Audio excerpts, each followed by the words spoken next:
Hi everyone, I'm Rishu Udit, and before starting the video, let me tell you one thing that I have uploaded a playlist on my channel जिसका नाम है Complete Research in Minutes। तो इसमें basically मैंने research subject से related सभी topics पर बहुत ही क्रिस्प एंड शॉर्ट वीडियोस बनाई हैं, तो आप क्विकली जाके उनको चेकआउट कर सकते हैं, बहुत जल्दी पूरे रिसर्च सब्जेक्ट को समझ सकते हैं through my this short videos. So let just quickly start discussing today's topic now.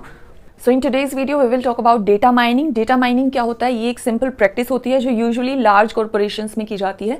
तो देखिए होता क्या है, जो भी आपके बड़े बड़े ऑर्गेनाइजेशंस होते हैं जहां आपकी बहुत ज़्यादा multiple you can say product segments होती हैं, उसके अंदर भी ब्रांड्स, सब ब्रांड्स, काफ़ी चीज़ें उन्होंने अपनी जो है मार्केटिंग मिक्स में इंट्रोड्यूस किया होता है।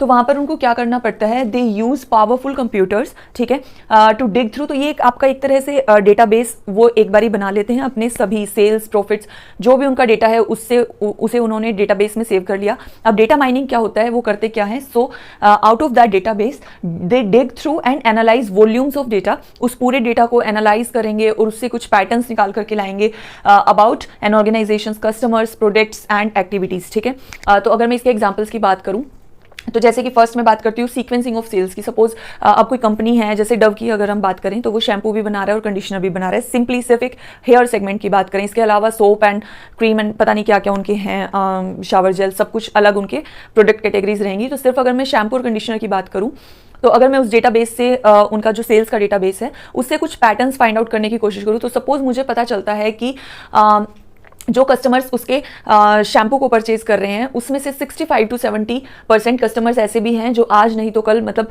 शैम्पू खरीदने के 1 साल बाद, 2 साल बाद या 5 साल बाद उसके कंडीशनर पर भी शिफ्ट हो जाते हैं, डव का कंडीशनर भी जो है वो परचेज कर लेते हैं। तो इससे मुझे क्या पता चल रहा है कि उनकी सेल्स की सीक्वेंसिंग क्या रह रही है, ठीक है। पहले कस्टमर्स उसका शैम्पू यूज़ कर रहे हैं और once they like the shampoo using this shampoo from Dove, so they start using conditioner as well. इसके अलावा हमें कस्टमर्स के पैटर्न्स का पता चल सकता है, जैसे मैंने अभी आपको बताया कि कस्टमर्स में अगर मैं परसेंटेज निकालूं तो बहुत एक परसेंटेज ऐसी है डव की। सपोज पास्ट डेटा से डेटा माइनिंग करके हमें ये पता चल रहा है कि जो भी आपके शैम्पू का सेल्स है, शैम्पू का कस्टमर बेस है, उसमें से 65 to 70% कस्टमर बेस आपका कंडीशनर पर भी आ ही जाता है। तो इससे आप अपनी कंडीशनर की भी फ्यूचर सेल्स को प्रेडिक्ट कर सकते हैं। Next is consumers attributes. तो कंज्यूमर के एट्रीब्यूट्स कैसे पता चलते हैं, तो यहाँ हम पता लगाएंगे कि कंज्यूमर्स की कौन सी एज ग्रुप जो है वो ज़्यादा डव को परचेज कर रही है।